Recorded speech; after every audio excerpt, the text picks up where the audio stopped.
This might be our only draft video for the entirety of the 2024 NFL season, but we all watch college football on Saturdays, and you guys, there's a bunch of players that are playing, but which ones could potentially be future Pittsburgh Steelers? Well, today I'm going to be breaking down a lot of the top draft prospects for the 2025 NFL draft that you guys should be keeping your eye on here because they could end up being first-round picks for the Pittsburgh Steelers moving forward. Welcome into the show. I'm your host, Jack Sperry. I'm also one of our lead draft analysts here at Chat Sports. So if you want draft coverage, draft analysis, Steelers coverage every single day as well, you guys can follow me on X at Jack_Sperry. Really do appreciate your guys' support on there. Then also Steelers Talk has a brand new official IG page. So if you guys want short-form content from us here at Steelers Talk outside of this YouTube channel, you guys can go find us on IG at Steelers CS. So first up here, let's talk wide receivers, okay? And obviously the Steelers could be trading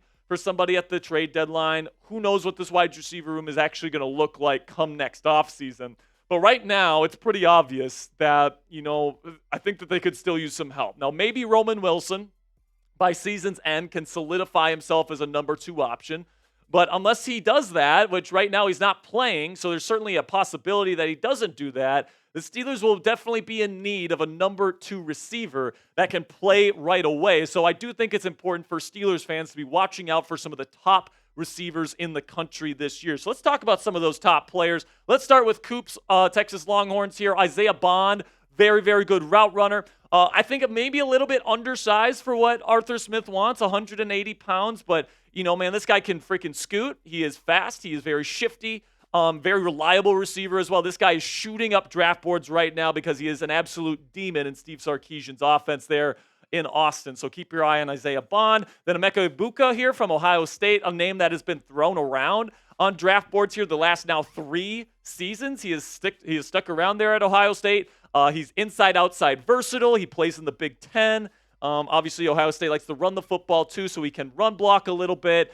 Very smooth route runner, very smooth athlete. I think that, especially if the Steelers are a playoff team, Emeka Egbuka is a name to really keep your eye on here for the Pittsburgh Steelers because I think he's going to probably go more into like the mid to late teens, early 20s, and that might be where the Steelers are picking this year. And then, if you're drafting top 15, God forbid if you're the Pittsburgh Steelers, Luther Burden III is somebody that I think is going to go high. And honestly, these top 3 guys are probably going to go top 15, if not top 10. Luther Burden III, just an insane talent out of Missouri, can really do it all. And same thing with Ted Aurora, McMillan out of Arizona. I mean, McMillan takes it to a whole nother level, in my opinion, with the crazy catches and all this stuff. But Luther and McMillan are both guys that bring good size, great route running, very complete wide receivers. This class isn't quite as good at the top as it was with last year with Rome Odunze and Malik Neighbors and Marvin Harrison Jr., but Luther Burden III and Ted Aurora McMillan are 2 guys that are relatively close to those guys in my opinion. Then the top guy to watch, of course, is Travis Hunter. Now the question with Travis is going to be whether he plays corner or wide receiver at the next level. Now, obviously, we hope that the Steelers aren't in position to take Travis Hunter because he's probably going to go in the top 10 in the draft. So we really hope the Steelers aren't in that situation. But I think if Pittsburgh did draft him, it would probably be as a wide receiver.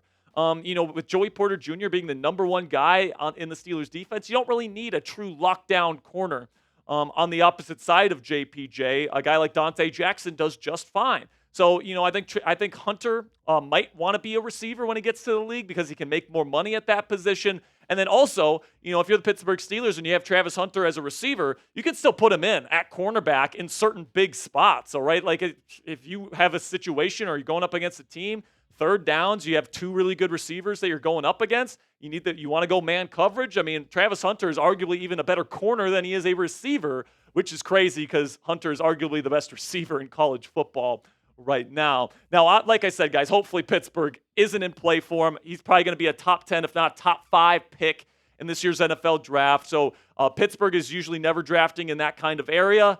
After a good start to this season, I really don't expect the Steelers to be drafting in that top 10 area, but still fun to keep your eye on these guys. So what say you guys? Let me know down there in the comments section. What should Travis Hunter's primary position be in the National Football League? Do you think it should be cornerback type CB, or do you think it should be wide receiver type RW down there in the comment section? If you think he should play both, type B for me down there in the comment section. This will be the pinned comment on today's show. In just a second here, we're going to be talking about the next position, which is running back. And YouTube's going to throw you an ad break here. When that happens, take advantage of that time by answering today's pin question. So next position that we want to talk about here is running back, because right now the Steelers have Najee Harris and they have Jaylen Warren, and both of these guys are slated to be free agents next offseason. Now, Najee is an unrestricted free agent because the team declined his fifth-year option, whereas Jaylen Warren is a restricted free agent, so they can extend him a qualifying offer. If there's another team that offers more, the Steelers will have the opportunity to match it and still bring him back. So I still think Jaylen Warren is a restricted free agent. The Steelers will pretty much pay what they need to keep him in-house. All right, but with Najee, I think he's a little bit more expendable because Jaylen, when healthy, is more explosive than Najee is. So I think that Najee could be out the door. And if you just have Jaylen Warren, that means that number 2 running back spot could be open. And there's some very special running backs in this year's draft class coming up. We'll start with Ollie Gordon II. If you guys play College Football 25, all these names are going to be very, very apparent to you guys. College Football 25, Ollie Gordon is just absolutely insane. But, in real life, this guy is really good, too. He's been one of the best running backs in college football for a very long time. He brings a great combination of size, speed, and agility, along with vision. This is somebody that I think is going to be a very good pro in the National Football League. Would you take him in the first round? Maybe not, but maybe in the second round if you're the Pittsburgh Steelers. I'd certainly think about it. But now, with Quinshon Judkins out of Ohio State, now you get into the guys that I think will be in the conversation for round 1. And obviously Judkins, if you've played College Football 25, he's got that incredible spin move where he doesn't stop, and it's just unstoppable, all right? So Judkins is a really, really good player, another guy that brings good size with good speed and agility. I'm very excited about his NFL future. I think he's going to be really good right out of the gate. But how can you pick anybody other than Ashton Jeanty, man? This guy is just having an unbelievable start to his 2024 campaign. He's played in 4 games to this point, and he has 13 touchdowns. I mean, goodness gracious, that is good. Just 82 carries, 145 yards. He's averaging a first down a carry, folks. First down a carry for a running back, all right? We haven't seen these kinds of numbers since the glory days of the running back in college football. It's absolutely unbelievable to see this guy play the position. And, some people are projecting him as high as a top 10 pick. So right now, if the Steelers are really looking for a game-changing running back in this, what they want to be a very run-heavy offense, I think that Ashton Jeanty makes a lot of sense for the Pittsburgh Steelers, especially if they clear up some of the other holes on their roster in free agency before they make their first-round selection in the 2025 NFL Draft. So coming up here on Steelers Talk, more potential draft targets for your Pittsburgh Steelers at other potential positions of need. But before we get into that, let's have word from our sponsor here at Game Time, which is the fastest and easiest way to buy tickets for the sports, music, comedy, and theater in your area. And guys, we all know that experiencing a sporting event, especially a football game live, is unlike anything you can get from watching the game on your couch. Game Time Picks is a brand new feature from our friends at Game Time, which filters out the fluff to show you only incredible deals on great seats so you don't have to waste time searching through thousands of tickets. What I love about using the Game Time app is they get the lowest price guarantee on any ticket to any event. All-in pricing so you don't get slapped with crazy fees at checkout, and flash deals so you can get even cheaper tickets the closer you wait to game time. Take the guesswork out of buying tickets with Game Time today. Download the Game Time app, create an account, and use code CHATSPORTS. It's one word, all caps, CHATSPORTS, for $20 off. Terms apply. It's just for that first purchase, guys. But again, create an account with Game Time today and redeem code CHATSPORTS for $20 off. Download Game Time today. What time is it? Game time. So now let's talk a little bit here about offensive tackle. And I know I can already hear you groaning at home. Jack, we've just taken 2 offensive tackles in a row in the first round in the last 2 NFL drafts. And I completely hear your guys' argument on that. All right, but Dan Moore Jr., the current starter at left tackle here for the Pittsburgh Steelers, is a free agent in 2025 coming up here. And I'm not sure if the Steelers are going to bring him back. All right, now maybe after a really good season this year, the Steelers consider bringing him back. We'll see what happens with Broderick Jones and Troy Fautano and all these different things that need to be worked out. And, I'd really hate to do it because you've spent a big-time draft pick on Broderick Jones. But if he has a disastrous, and I'm talking about disastrous 2024 season where you can't trust him to make that move over to the left side of the offensive line next season, you might consider taking another offensive tackle to go alongside Troy Fautano, and then either you completely give up on Broderick Jones, which I really hope doesn't happen after just year 2, or maybe you consider moving him to guard. There's lots of possibilities there, but I'm not going to completely rule out that the Steelers are looking for another offensive tackle heading into next year's NFL draft. So the top ones to watch out for here, Josh Simmons out of Ohio State.